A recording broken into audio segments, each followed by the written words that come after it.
And Spike has the gun pressed to Vicious's heart, and Vicious has his sword, his samurai sword, pressed to Spike's. It's just an amazing moment.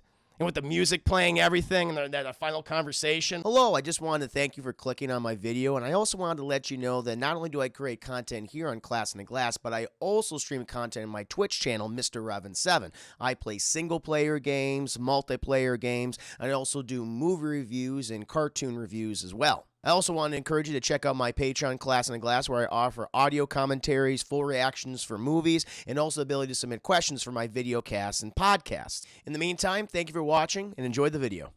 I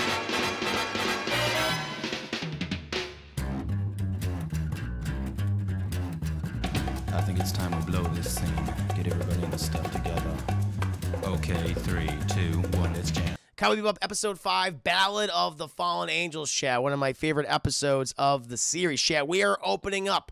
There is a meeting between two rival gangsters, chat. One gangster is named Mao, chat. He's the leader of the Red Dragon Crime Syndicate. You also have the other leader, chat, Carlos of the White Tiger Syndicate, chat. They have been warring for some time, but they realize, listen, in order for us to survive, in order for us to have our businesses in operation, we got to come to an armistice. We got to stop fighting each other and realize, we can do much more by working together.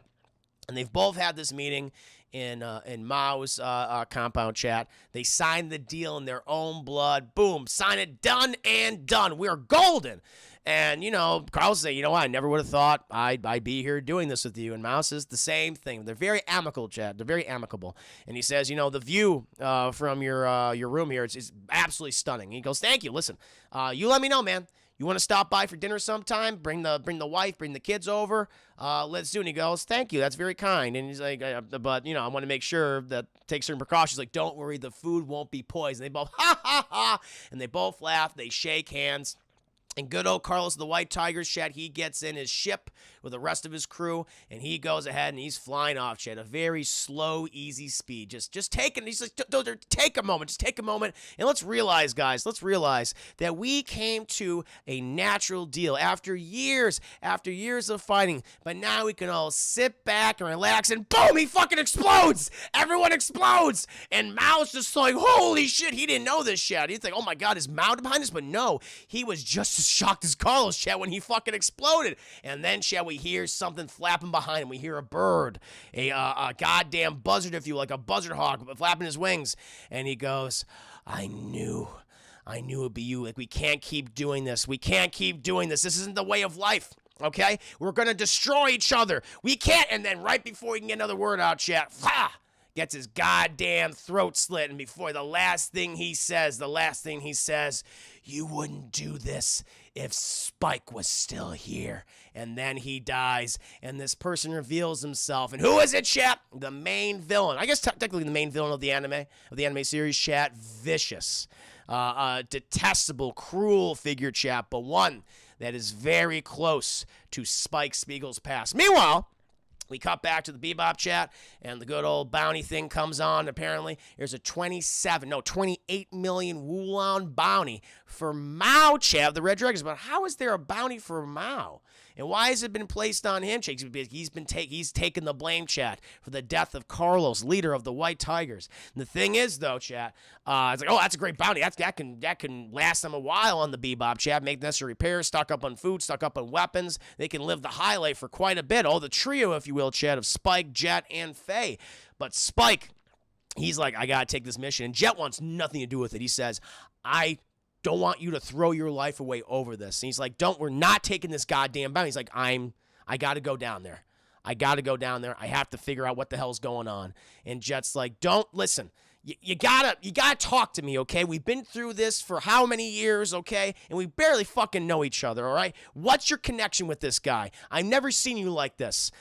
Tell me. And Spike, he's mum. He doesn't want to say a single goddamn word, but never speaks about his past. He never talks about his past. And he goes, well, no, I'm not gonna tell you. How about you tell me first? Tell me about what happened to your arm. And Jet's like, his fake arm, she has prosthetic.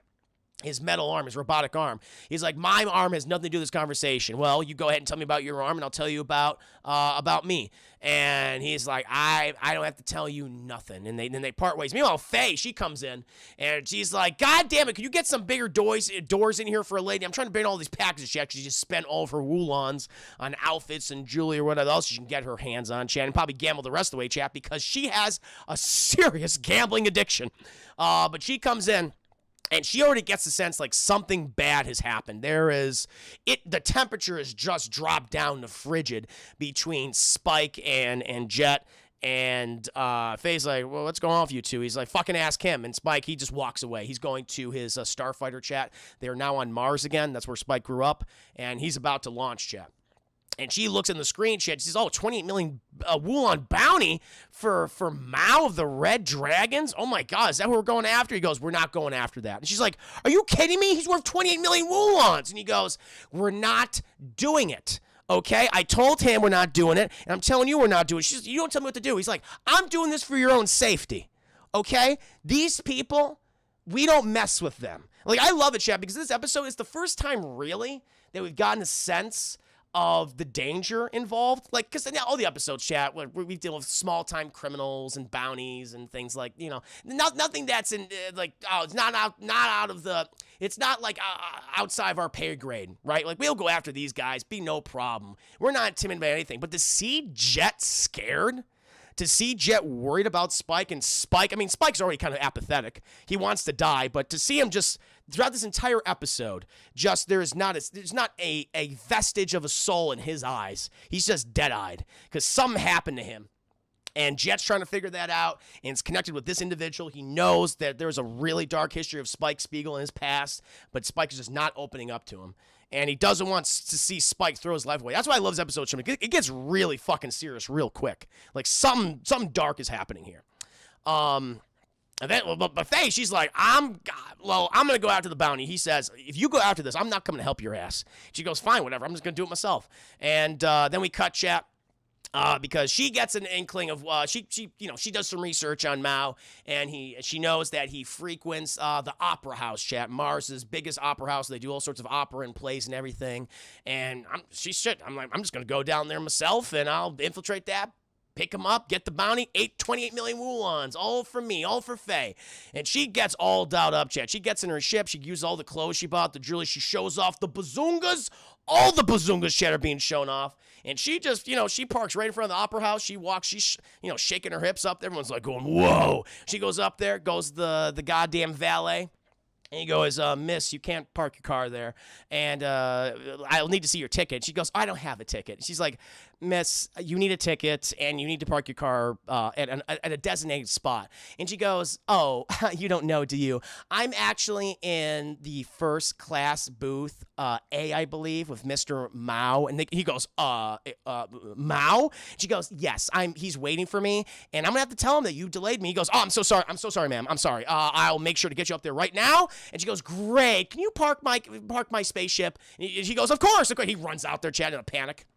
She goes up there, chat. By the way, this is the first episode, because in the series so far, we've seen a lot of different cultures featured on different planets and cities.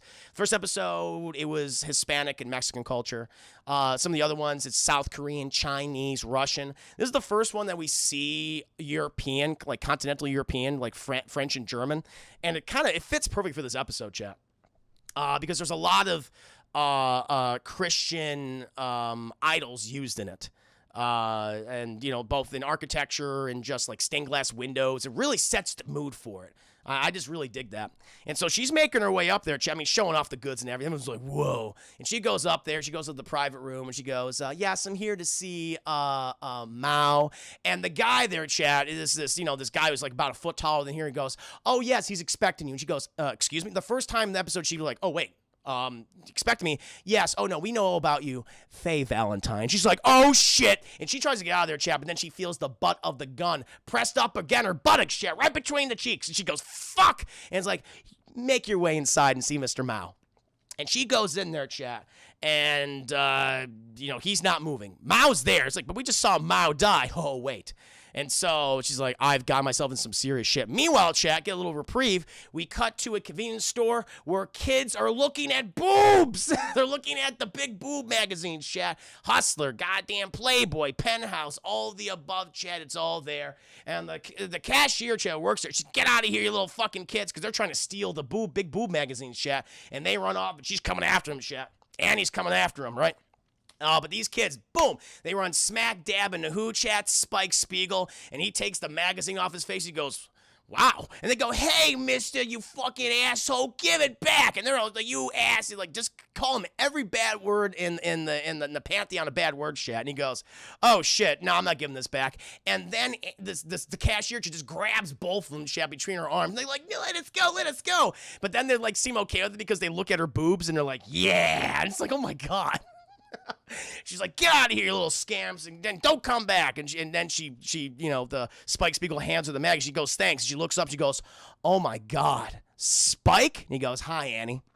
And they go back to the convenience store where she works, and she says, I'm not used to seeing people who are dead come back. And he goes, yeah, I know, I left under some interesting circumstances. We all thought you were dead. And he goes, I'm sorry, I had to leave because of what happened. And she goes, yeah, a lot of shit's happened. And we cut to a picture, chat, of Spike, Annie, and Mao. And we get the sense that Mao, yes, he was a crime lord, but in a weird way, he cared about his community, chat. He kept it, quote unquote, safe for them. And apparently he was very close to this business owner. And Spike formerly worked for him. Apparently it's implied later on in the episode. He's like, you got to tell me what happened to Mao. What's going on?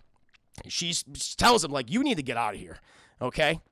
There is a major player right now, and you know exactly who he is and what he's capable of, and he is making major moves, not only on the Red Dragons, he's gaining control of it, but he's taking out all the other crime lords, and he could become the most powerful person on Mars. And Spike's like, oh, I gotta stop him. I should have stopped him years ago for what he did to me.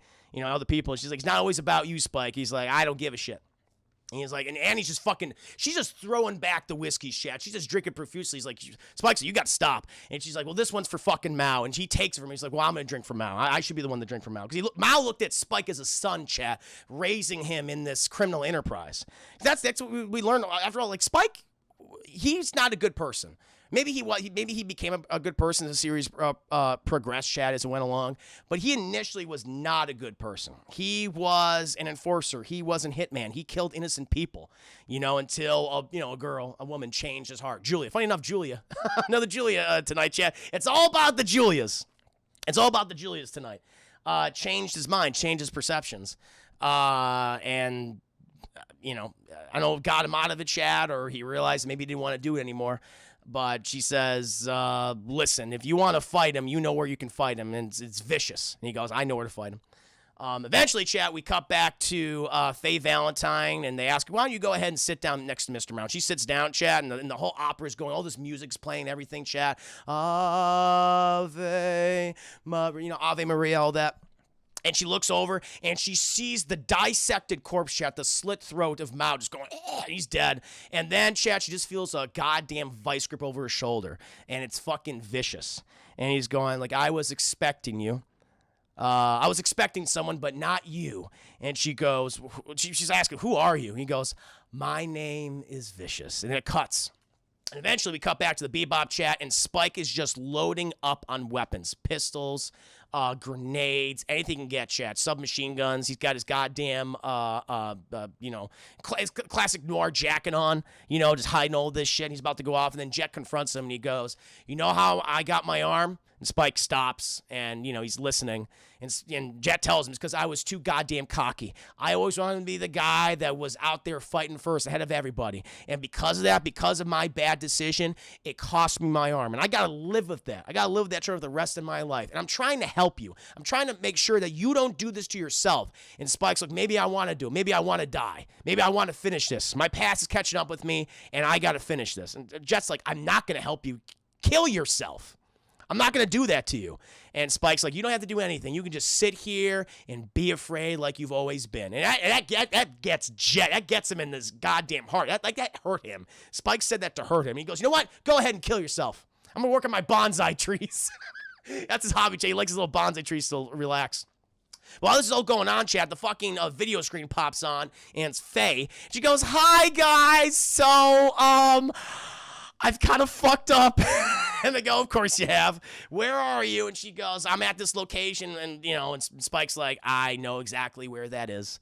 It's the old, it's the place where they had a big old shootout back in the day. Vicious, Spike, and some other gangs, chat." He's like, "I'll be right there." And Jet's like, "I'm not coming to help either of you. Like, don't do this." And, she made the decision on her own. He's like, I'm not going there for her. I'm going there for me. And so then he goes there, chat, and he goes to this church that's just been, like, shot to shit.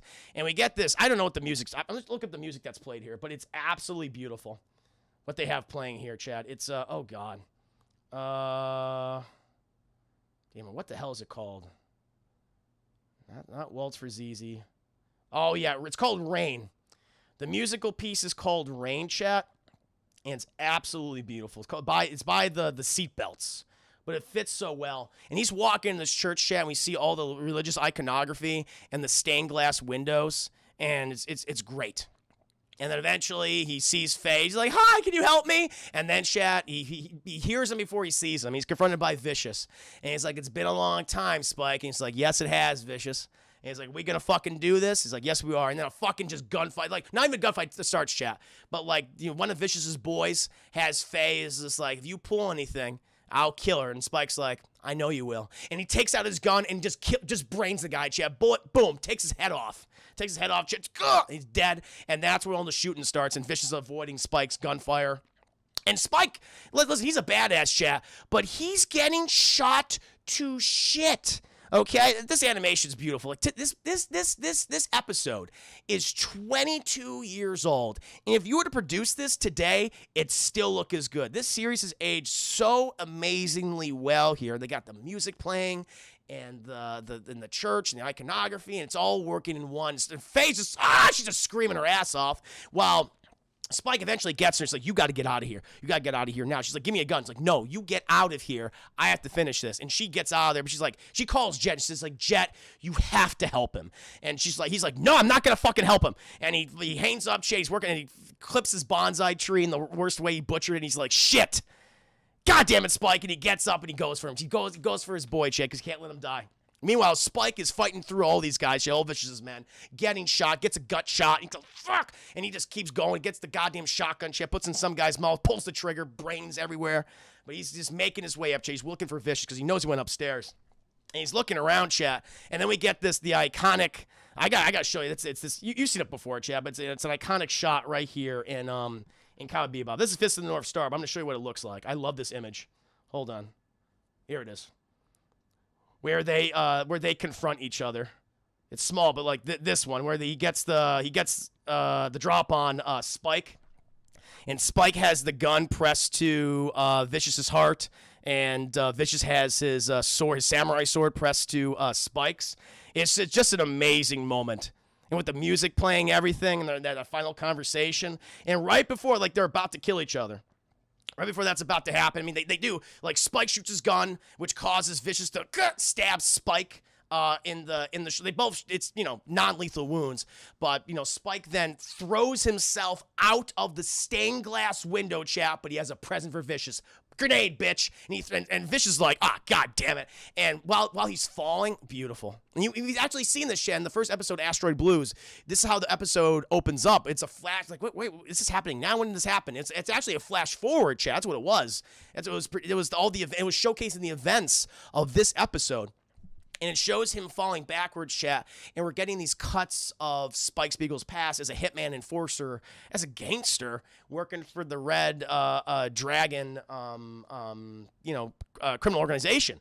And we see Spike and Vicious's friends. We see them, back to back, brothers in arms, friends, brothers, fighting. We see him with his love, Julia. How he originally met her, chat, in a bar, and how they started bonding and everything, but how Julia was that wedge in between Vicious and Spike, and how Julia slept with Vicious, and that was kind of the end of their relationship, chat, and all these other things that happened, and other, like, cuts and little pieces of Spike's past. And it's all cut between what's happening now, chat, and the fucking stained glass window explodes, and fire and glass and brick and stones falling on Spike as he's just falling down. It's a beautiful shot. And then, chat, we cut. We don't know if it's a flashback or if this is happening now. We see Spike just wandering through the streets of where he grew up. And he's going to a house, chat, and this door opens. And who do we see? We see Julia. We don't know that's her name, but that's the character's name. She opens up, and he collapses before her. And we cut again, and he's all wrapped in bandages, chat, and she's humming this song to him. And he's nursing him back to health, basically. And he says, I please keep sinning. Just please keep sinning, you know? And she smiles, and he goes to sleep. And he comes to again, and he hears the same humming, Chad. Hears the exact same humming. But he realizes he's back in the Bebop, and it's Faye who's humming the song. And he's completely bandaged up, Chad. And she's like, oh, my God, you're awake. Jesus. And he's like, you've been asleep for 3 days. You're lucky that I called Jet to come save you. And he kind of motions to her to come closer. It's like, oh, my God, this is going to be like the first truly friendship, intimate moment between Faye and Spike. And she's like, okay. She comes closer. And he says, your singing is off key. She goes, you fucking asshole. And she smashes him, Chad. She smashes him with a deck of cards and a pillow. He goes, ah! And like, Jet, who was cooking, bell peppers and beef, chat, minus the beef, walks out, and he sees, like, all this fucking feathers in the pillow, and Faye says, you gotta go talk to him, all right? He should be more appreciative of what we've done. And he goes, don't worry, he is. And we cut to Spike just kind of staring up, as the feathers come down around him. And that, my friends, that is Cowboy Bebop, Episode 5, Ballad of the Fallen Angels. It's my favorite.